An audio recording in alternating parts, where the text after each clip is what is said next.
Hello everybody, and welcome to my first guide for Divide et Imperum, the mod for Rome 2 Total War. Now, my intention with these guides is just to provide a quick, solid, maybe 10 to 15 minute overview of the different factions in this mod. My intention is not to go into the fine minutia and talk extensively of things, because there's already other YouTubers that do this thing, some of which are actually developers of the mod. So there's no way I'm going to be able to actually match them in terms of knowledge. But what I do want to provide are very quick guides, because I find that most guides for Divide et Imperum are like an hour long minimum.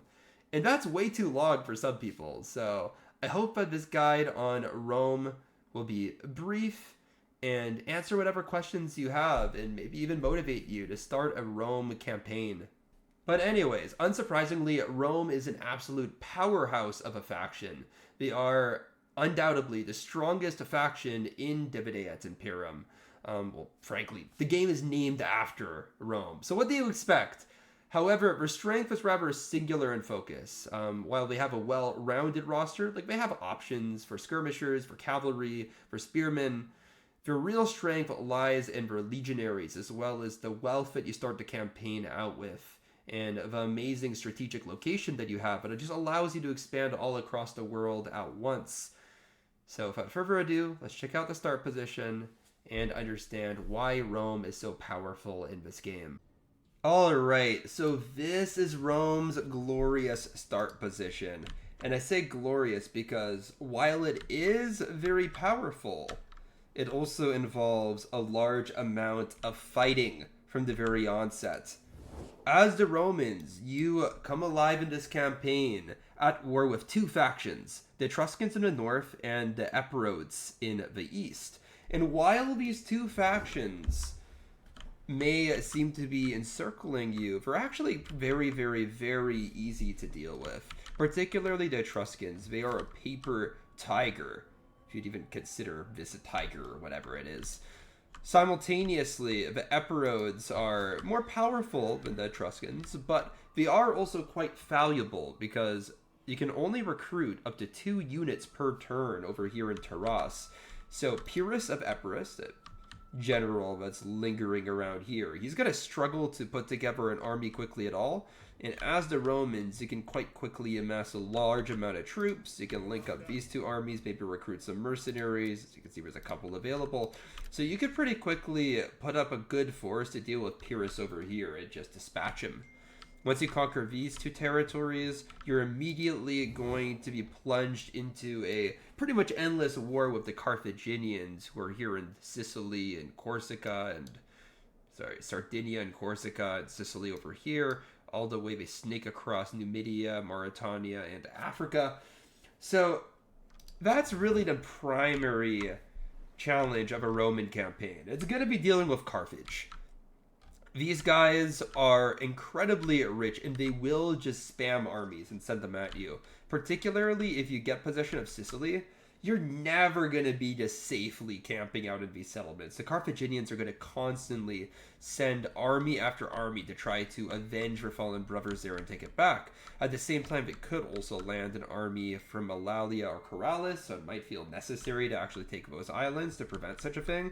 So just a war against the Carthaginians requires a lot of thought of strategy, but not of tactics. The Roman army is significantly stronger than that of the Carthaginians, so you could probably beat them in almost every battle as long as you have sufficient troops.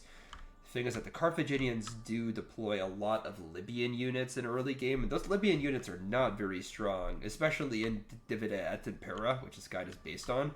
So you'll be quite able to beat them in battle if you bring Hastati and Principe, you know, the good Roman units from the early Republic. Now, when it comes to these provinces, Latium in particular is one of the best in the game. There's so many valuable settlements here, as well as just resources. I mean, you can see here, you already have salt, you have fish here, over here, you have wine. I mean, you have 3 resources just over here in Latium.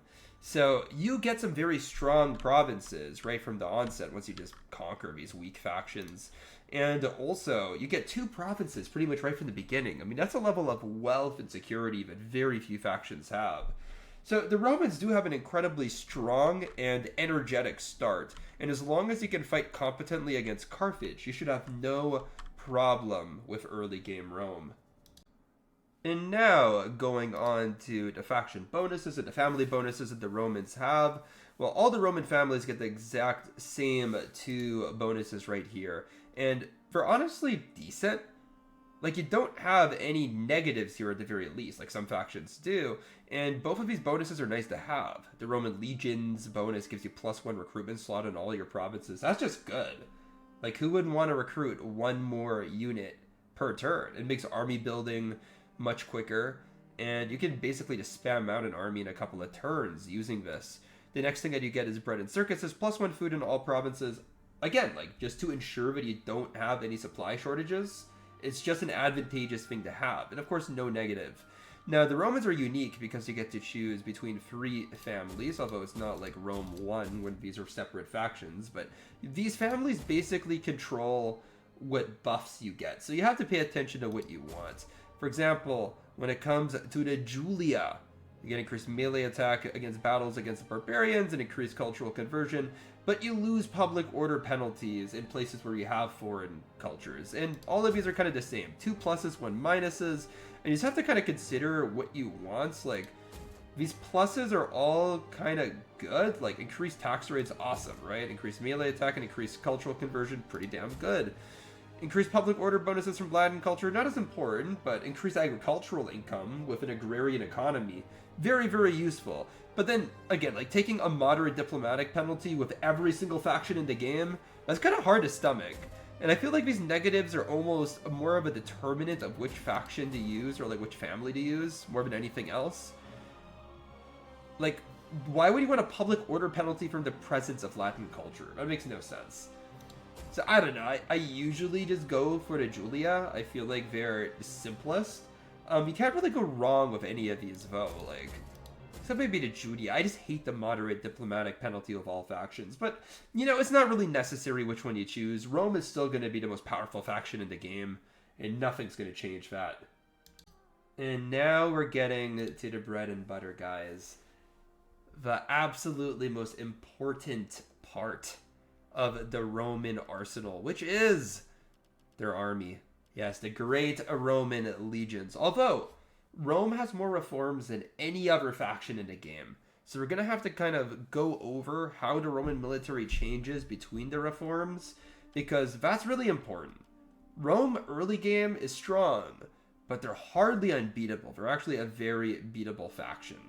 And it's really going to be because of their infantry. You see, like, Roman infantry is essentially what Rome uses to get its conquest done. They are the focal points of the Roman military. They are the bedrock of the Roman military. But in early game, you just get Roman spearmen. You don't even get the swordsmen with the gladiuses just yet. So your army is pretty much doomed to be made out of these Hastati, these early game Hastati, and these early game Principe. Maybe a couple of early game Triari, which are actually just a hoplite unit. And nothing particularly crazy about this hoplite unit either. They do have 38 armor, which is good. Also characteristic of just an elite hoplite. And, you know, a strong 17 melee defense. Some early game elite hoplites don't have as strong stats as these, but ultimately this is not really an exceptional unit or anything. But they will absolutely hold the line. Now when you go to this Hastati, this early game Hastati, I mean, they're strong. Don't get me wrong, they're strong. They will absolutely butcher any militia spearmen. And they'll even beat some, like, kind of upper, low tier, I don't even know what to call them. Like, they're not militia anymore, but they're just, like, the lowest rung of the warrior class. They'll beat those types of spearmen, but these guys are utterly beatable. Like, they're not amazing. 20 armor's okay. But 7 attacks paltry. And 18 melee defense could be improved upon, too. And when it comes to the Principe, you're just upgrading armor, and you get a little bit more morale, because these are more experienced men, historically. Although, because these men are better armored, they do lose some speed. Like, these units are good. They're solid, man. They'll serve you well against Carthage. They can beat early game Celts. They'll do what they have to do, but they're hardly unbeatable, and they suck compared to later game legionaries. So yeah, for early game Rome, you're kind of just stuck with a very uninspired and very mid roster. Like, when it comes to your missiles, you're going to be using mostly these levy slingers, which are crap. Maybe these levies. I don't think you even get the velites until you get to the next reform level. Which, speaking of that, then after you're done using these spearmen, you're going to move on to your histati and your principe, the ones that are characteristic of the Republican era, the ones that probably come to mind when you think of it. And now you get the swordsmen. And the thing about Roman swordsmen is that they're very resilient in battle. They're great at grinding down your opponents, but they're not really great at just charging in and just providing that dramatic shock impact that something like a Thracian or a Dacian unit would do. Now, these are the type of units that you just want to get them into battle, make sure that they don't get charged, and just let them slog at your opponent. And slowly but surely, they will overcome almost anything. But you do have to wait that extra amount. Now, these swordsmen, they're decent. Like, they are capable of defeating any militia-style unit, any early-game warrior unit from, like, a barbarian faction, but they're not exceptional. Like, 9 melee attack is bad. 14 melee defense, that's okay. That's good for a swords unit, but ultimately this isn't, like, anything exceptional. Charge bonus of 17, it's not terrible, but not great either. And then 25 armor it's good, it's useful. But again, like, against an elite infantry unit, this histati will get butchered. It'll get slaughtered. It'll get put down. Principe are stronger, though. Principe are much stronger. 2 more melee attack. 13 more armor, that's huge. As well as the weapon damage goes up, that's also important. Although all these Roman units have good weapon damage. That's why they deal consistently strong damage over time. But then again, as you climb up the rung, this kind of baseline infantry unit is just going to get stronger and stronger. Like, look at your Marian legionary. Get even more armor. And you're upgrading to your Imperial legionary.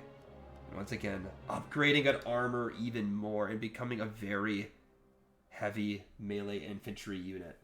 And that's the thing. As you just go up the rung, you're just going to see heavier and heavier armor, as well as some higher attack from your more elite units. But at the end of the day, these are slow, grind out your opponent type units. They will serve you well and be able to dominate the swordsmen of any other faction, as long as you prevent the opponent from getting clean charges. But if your opponent with any barbarian or Hellenistic style swordsman doesn't get a charge, your Roman legionary will prevail 100% of the time. Now, when it comes to the other elements of the Roman army, admittedly, while you have solid options, these parts are not exceptional. And, you know, it's just fair, because these swordsmen, I don't think I'm doing justice to how good they are. They can literally beat any infantry in the game if used correctly. So yeah, the other units aren't going to be particularly good. Like, all of these, like 6 units here, literally exactly the same. They're just a very basic spear unit. I mean, they're auxiliary spear units, but these guys are nothing special. Like, any heavily armored 4-axe spear type of unit will basically be the same. These guys will last a really long time in combat, and they'll kill cavalry quite quick. But against infantry, they won't really do a ton of damage quickly. It's going to take a very long time for these to kill any infantry units. These lower tier spears, besides the Camillan, like histati and principe, there's really nothing worth talking about here. These aren't special units. Same thing about the phalanxes. These guys are just early game. Again, the triarii, you might want to use them in early game because you just don't have other options. And then these elite hoplite maniples, I mean, just a poor substitute for the triarii. But if you have the building service, you're going to build this. For missiles, the Romans have some solid auxiliary options that at the top rung of your selection, like these Balearic slingers, obviously excellent. Syrians, same thing. Italic auxiliary archers. These are more or less elite archers, and these guys, even though they don't have great range, 38 armor is crazy. These guys absolutely have utility. I really do like the Roman javelin skirmishers because they complement the elite heavy infantry of the Romans so well. Because the thing is that once you get to these Marian legionaries and these Imperial heavy legionaries, These guys can't really get shot to the face. Like, arrows and slings will not do frontal damage to these guys with any speed. So if you bring these guys and focus on destroying the enemy infantry rather than the enemy skirmishers, I feel like it's actually a very prudent strategy. And look at these guys' stats. Like, specifically the Velites and the Marian Legionary Javelin Men. Look at these guys. 9 melee attack, 10 melee defense. That's better than most early game infantry. With a weapon damage of 21. These guys can absolutely handle their own in combat, especially if you get a nice charge onto the flank of a unit. And these guys are just an upgraded version of the Velite, with far better armor and pretty much the same stats. So if you use these guys and just help overwhelm the enemy infantry even quicker, I feel that's better. And these guys have spears. These guys fight with spears. So they absolutely shred cavalry too, I believe. Now when it comes to cavalry, unsurprisingly the Romans rely extensively on auxiliaries, so like the native Roman cavalry, they're not horrible, like they're relatively well armored, but their stats or actual like fighting ability is much to be desired. These guys aren't going to impress anyone. But if you can get into an area that has solid cavalry culture, talking about Dacia, Macedon, Persia, you can find a place where the local nobility fight as cavalry, then you'll be able to get some good cavalry. But that's basically the only way you can do it is Rome. But ultimately, this infantry is almost indomitable. And if you're capable of calculating the tendencies of the AI, you'll win every single battle by mid-campaign, guaranteed.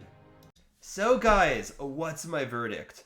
Well, unsurprisingly, the Romans are an incredibly strong faction. So for power, I'm going to give them a solid 10 out of 10.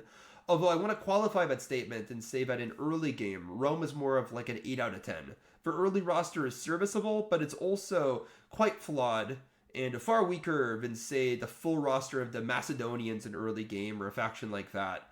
So in early game, they're definitely beatable, but as long as you get to the Marian reforms or even the Polybian reforms, you should be able to win every single battle.